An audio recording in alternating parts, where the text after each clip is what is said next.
I am John Harthorne. As Andrew noted, I am the founder and managing director of Two Lanterns Venture Capital. Two Lanterns Venture Capital is a $25.5 million seed fund. We invest in software-only startups in the US and Israel. We've made 35 investments so far. Prior to launching Two Lanterns, I was the founder and longtime CEO, 10-year CEO of MassChallenge. And while I was there, when I left, we had 9 programs running in 7 cities and 4 countries. Those were full-time accelerators.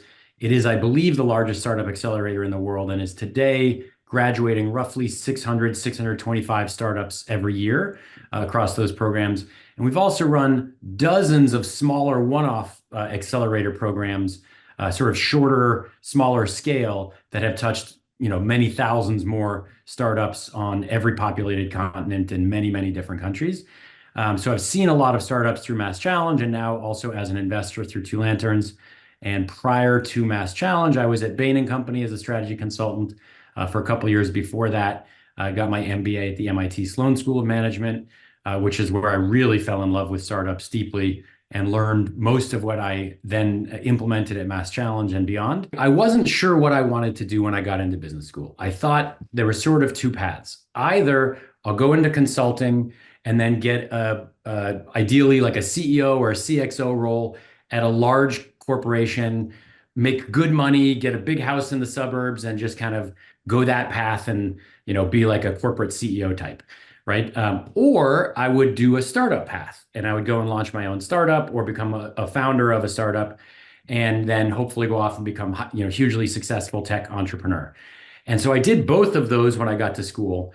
And I fell in love with startups. And there were a couple of like kind of step function moments in that pathway, one of which I'll share now, that I was at MIT, and I was as a business school student, but I wanted to make sure that I met a lot of the a lot of the engineers as well. So I saw like a flyer on campus for a mixer on the engineer side of campus.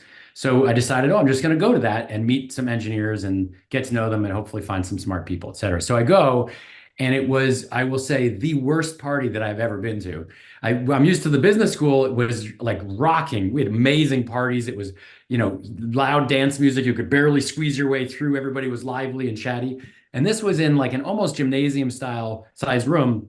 There was maybe, I think, like 10 people total in 2 separate groups standing like sort of almost rocking, looking at the floor. Very few conversations. There was a boombox on the floor.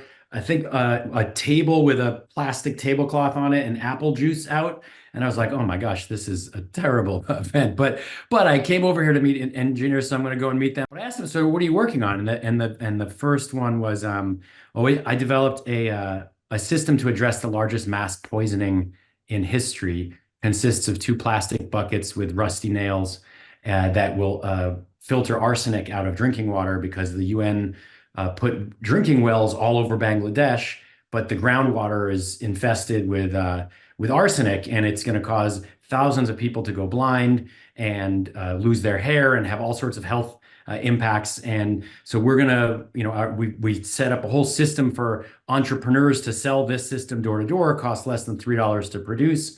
And it's going to prevent 30,000 children from going blind in the next 3 years. And I was like, holy crap, that's like unbelievable. I must have like just met the most incredible person at the entire school. That's insane. Wow. And then I'm like, so what do you do to the next person? They're like, oh, I have developed a system for solar thermal energy that we're distributing around sub-Saharan Africa to villages that don't have access to the grid. And 1 unit will cost under $300. It's made out of old car parts and bike parts, so it can be serviced locally, and it will power an entire village so that people can read at night and study and improve their education and improve their livelihood and that of their family. And I was like, oh my gosh, that's unbelievable. And then the next guy said, what do you do? He said, I developed an airborne wind turbine that's 60% more efficient than generating power with a turbine on the ground. You can put it on the back of a truck and bring it anywhere and power a village remotely. And the US military is using it, so they don't have to bring gasoline trucks through the mountains of Pakistan in Afghanistan, so that it will save soldiers' lives and be able to power these remote units. And I was like, oh my God, that's incredible. And just kept going around. They were just blowing my mind. And then they were like, so what are you going to do? And I was like, I kind of thought I might be a consultant. Um, and I just like felt this deep level of shame. And I was like, but I didn't know I was allowed to be amazing. I didn't know that because these guys, obviously they're smarter than me as engineers, but they were socially pretty awkward. And I thought, you're really good at some stuff, but I'm way better than you at certain other elements.